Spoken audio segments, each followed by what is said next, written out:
Iran benar-benar tak beri ampun Israel, di mana di serangan ke-6 Iran ke Israel semakin menggila dan semakin tak bisa dibendung. Di mana di serangan ke-5 Iran menghancurkan 3 kota Israel. Namun di serangan ke-6 Iran tak lagi hancurkan kota-kota di Israel. Tetapi saat ini rudal Iran hancurkan industri terbesar Israel, yaitu minyak dan gas bumi yang berada di ladang gas Tamar dan Leviathan di lepas pantai Mediterania, yang merupakan sumber penghasilan terbesar Israel harus hancur karena serangan balasan rudal Iran. Bahkan salah satu pengusaha terbesar dan terkaya di Israel, yaitu Eyal Ofer, mengaku alami kerugian besar karena rudal Iran hancurkan ladang gas terbesarnya.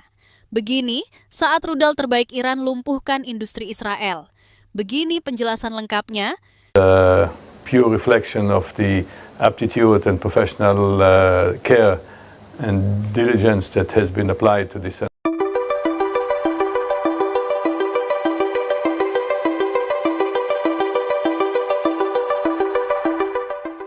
Ketegangan antara Iran dan Israel kini telah mencapai titik klimaks baru yang belum pernah terjadi sebelumnya. Setelah 5 gelombang serangan balasan yang menghancurkan sejumlah kota penting di Israel, namun di serangan ke-6 dari Iran menjadi yang paling mengguncang dunia, bukan karena jumlah korban jiwa atau skala kehancuran kota, tetapi karena sasaran serangan ini langsung menyentuh inti kekuatan ekonomi dan keberlangsungan finansial Israel. Kali ini, media Iran, yaitu Teheran, mengalihkan fokus militernya secara strategis, tidak lagi menyasar wilayah permukiman sipil atau pusat-pusat kota, tetapi menghancurkan sektor energi dan industri terbesar milik Israel, termasuk ladang gas alam dan minyak bumi Leviathan, Tamar, Karish, serta pusat industri berlian dan teknologi tinggi di Ramat Gan. Dalam pernyataan resmi yang dikeluarkan oleh Kementerian Pertahanan Iran, serangan balasan ke-6 ini adalah bentuk dari respons strategis yang diarahkan pada tulang punggung ekonomi musuh. 3 rudal jarak jauh canggih, Emad, Gadr, dan Khaybar Shekan, diluncurkan dari pangkalan rahasia di Provinsi Khuzestan, menyusuri udara Laut Mediterania dan menghantam infrastruktur vital Israel di sektor energi yang selama ini dilindungi secara ketat oleh sistem pertahanan udara Iron Dome dan David's Sling. Namun untuk pertama kalinya sejak konflik meningkat, sistem pertahanan tersebut tampak tak mampu mengantisipasi kecanggihan rudal-rudal baru buatan Iran. Ketiganya menghantam titik-titik utama ladang gas dan minyak bumi di Leviathan dan Tamar, menyebabkan ledakan masif dan kebakaran yang tak kunjung padam selama lebih dari 16 jam. Serangan ini bukan hanya simbol kekuatan militer Iran, tapi pesan yang jelas. Iran ingin menghentikan mesin ekonomi Israel kapan? Tak ada yang lebih terpukul dari serangan ini selain Eyal Ofer, pengusaha terkaya Israel yang selama ini menguasai sebagian besar aset ladang gas dan minyak bumi di lepas pantai Israel. Eyal Ofer yang termasuk dalam jajaran orang terkaya dunia kini harus menghadapi kenyataan pahit. Investasi senilai miliaran dolar dalam infrastruktur energi hancur hanya dalam hitungan menit. Menurut laporan investigasi Haaretz, kerugian pribadi Eyal Ofer dan perusahaannya ditaksir mencapai lebih dari 300 triliun rupiah, menjadikannya salah satu bencana finansial terbesar dalam sejarah Israel. Saya tidak pernah membayangkan bahwa kekuatan rudal bisa mencapai infrastruktur strategis seperti ini. Ini bukan hanya kerugian pribadi, tapi keruntuhan sistem ekonomi yang kami bangun selama puluhan tahun. Ladang gas dan minyak bumi di Leviathan yang terletak sekitar 130 km di lepas pantai Haifa adalah sumber utama gas alam Israel. Bersama ladang Tamar dan Karish, ketiga ladang ini memasok sebagian besar kebutuhan energi domestik Israel dan menjadi sumber ekspor utama ke Yordania, Mesir, dan negara-negara Eropa termasuk Amerika Serikat. Kini, seluruh sistem ekstraksi, kompresi, dan pengolahan gas di Leviathan dilaporkan rusak berat. Kilang pemrosesan di daratan, terminal pipa bawah laut, serta jaringan distribusi mengalami kehancuran menyeluruh. Pemerintah Israel terpaksa menutup seluruh kegiatan produksi dan mengevakuasi para teknisi serta pekerja dari kawasan industri energi. Bahkan, Panglima Angkatan Laut Israel, Aluf David Sa'ar Salama, tak menutupi keterkejutannya. Dalam pernyataan resmi yang disiarkan di kanal militer, ia menyebut serangan ke-6 Iran ini sebagai bentuk perang non-konvensional yang menyasar sistem napas ekonomi negara. Kami fokus pada pertahanan kota dan militer, sementara Iran bergerak di luar dugaan kami. Ini bukan hanya serangan, ini operasi pemutusan nadi ekonomi nasional. Serangan balasan Iran tidak berhenti di sektor energi. Beberapa jam setelah rudal pertama menghancurkan ladang gas, sejumlah drone tempur dan roket jarak menengah dikabarkan menyerang kawasan Ramat Gan, pusat industri berlian dan teknologi tinggi Israel. Ramat Gan adalah rumah bagi bursa berlian Israel, Israel Diamond Exchange, salah satu pusat perdagangan berlian terbesar di dunia. Selain menjadi simbol kemewahan, industri berlian di Israel juga menyumbang miliaran dolar dalam ekspor tahunan. Fasilitas pemolesan berlian dan pabrik pemotongan di kawasan ini menjadi sasaran langsung, dengan sejumlah fasilitas dilaporkan rusak parah akibat ledakan. Selain berlian, kawasan ini juga merupakan jantung industri teknologi tinggi Israel, termasuk manufaktur drone, perangkat lunak cyber, hingga startup kecerdasan buatan. Beberapa fasilitas strategis kini berada dalam kondisi siaga penuh setelah Iran mengisyaratkan bahwa target mereka selanjutnya adalah industri teknologi dan pertahanan digital Israel. Tak butuh waktu lama, serangan ke-6 ini mengundang gelombang kepanikan di masyarakat dan pemerintahan Israel. Jika ladang gas kita bisa dihancurkan, industri teknologi kita bisa dilumpuhkan, maka ini bukan sekadar perang. Ini adalah awal dari kehancuran negara Israel. Bursa saham Tel Aviv dilaporkan anjlok lebih dari 20% dalam sehari.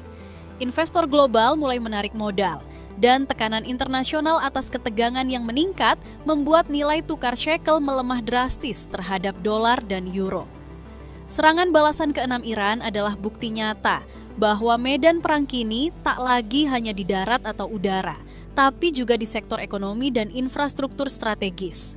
Iran telah membuktikan bahwa mereka tidak hanya memiliki kekuatan militer, tetapi juga kemampuan intelijen dan strategi ekonomi yang presisi.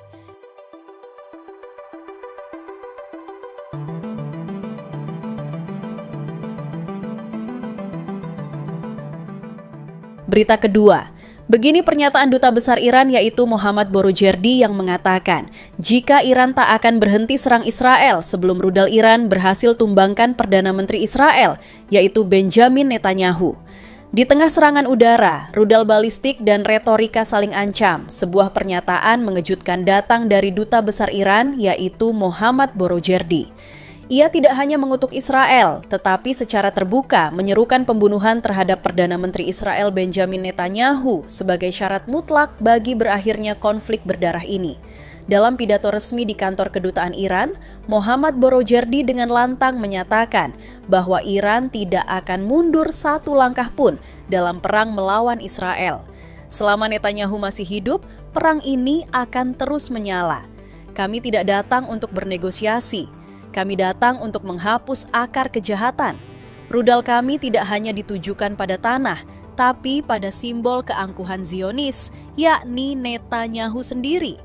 Pernyataan ini bukan hanya mencerminkan amarah pribadi seorang diplomat, tetapi juga merefleksikan keteguhan Iran secara nasional dalam menghadapi agresi Israel dan sekutu-sekutunya. Pernyataan Duta Besar Iran yaitu Mohammad Borojerdi tidak lahir dari kekosongan. Ia menanggapi ucapan mengerikan dari Benjamin Netanyahu yang sebelumnya mengatakan bahwa perang Iran-Israel hanya akan berakhir jika pemimpin tertinggi Iran, Ayatollah Ali Khamenei, terbunuh. Bagi Iran, ucapan tersebut adalah deklarasi perang total, bukan hanya terhadap militer Iran, tapi terhadap ideologi dan kepemimpinan spiritual negara tersebut. Dan Mohammad Borojerdi dalam posisinya sebagai duta besar menjawab dengan kalimat penuh keberanian. Kami akan pastikan sebelum kalian bisa menyentuh rambut pemimpin kami, kalian akan lebih dulu menyaksikan kehancuran Tel Aviv dan pemakaman Netanyahu. Dalam pernyataan emosional yang menuai simpati luas dari warga Iran di perantauan dan kelompok anti-Zionis di Asia Tenggara, Mohammad Borojerdi menyatakan kesiapannya untuk mati demi memastikan kemenangan Iran atas Israel. Saya bukan hanya diplomat, saya adalah bagian dari revolusi. Jika dengan nyawa saya dapat memotong satu urat nadi Zionisme, maka saya rela mati hari ini juga. Pernyataan tersebut sontak menjadi viral, dianggap sebagai simbol perlawanan dan keberanian, dan disambut dengan gelombang dukungan dari mahasiswa pro-Palestina di berbagai negara, termasuk Indonesia, Malaysia, Turki, dan Pakistan. Mohammad Borojerdi juga menanggapi ancaman terbaru dari mantan Presiden Amerika Serikat Donald Trump yang menyerukan evakuasi massal di Teheran, menyiratkan bahwa kota tersebut akan menjadi target serangan udara besar Israel. Namun, dengan tenang namun penuh sindiran tajam, Borojerdi menyebutnya sekadar perang psikologis murahan. Trump tidak lebih dari penyebar ketakutan. Mereka melakukan ini di Lebanon, di Gaza, di Afghanistan, dan di Irak. Tapi Iran bukan mereka. Kami tidak takut, kami tidak akan lari. Kami adalah bangsa yang tumbuh dalam tekanan dan tempaan sejarah. Ia juga menyebut bahwa rudal-rudal Israel tidak akan pernah mampu menembus jantung Teheran karena Iran telah menyiapkan segala pertahanan sejak bertahun-tahun lalu. Mohammad Borojerdi mengungkapkan bahwa Iran bukan hanya kuat karena militer dan rudalnya, tetapi karena sistem kaderisasi yang telah dibangun selama hampir 5 dekade.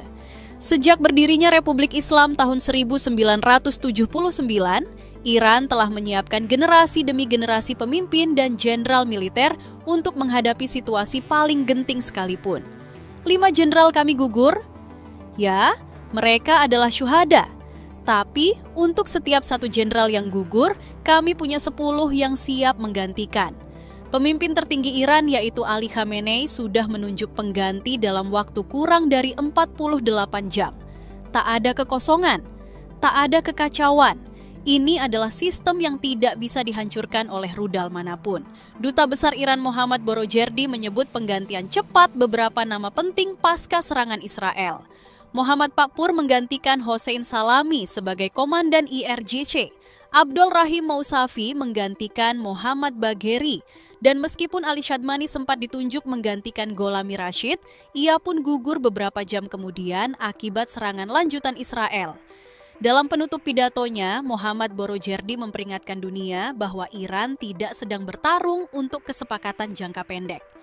Perang ini, menurutnya, adalah perjuangan panjang untuk menghapus satu entitas yang disebut sebagai sumber kehancuran kawasan.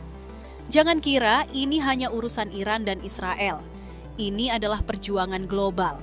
Kami membawa suara anak-anak Gaza, jeritan pengungsi Lebanon, dan air mata keluarga di Quds. Kematian Netanyahu adalah permulaan. Setelahnya, kami akan pastikan tak ada lagi penjajahan atas tanah suci kami. Pernyataan Mohammad Borojerdi kini menggema di seluruh dunia, menjadi topik utama di forum-forum internasional.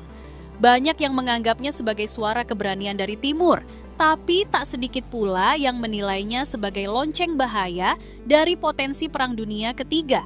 Apakah Iran benar-benar akan mengeksekusi misinya untuk menghabisi Netanyahu?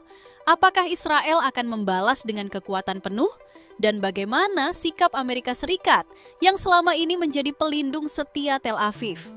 Yang jelas, perang telah berubah bentuk dari pertempuran senjata menjadi pertempuran eksistensi. Dan seperti yang diungkapkan Mohammad Borojerdi, Iran tidak akan mundur. Bahkan jika tinggal satu rakyat yang tersisa, kami akan tetap bertempur.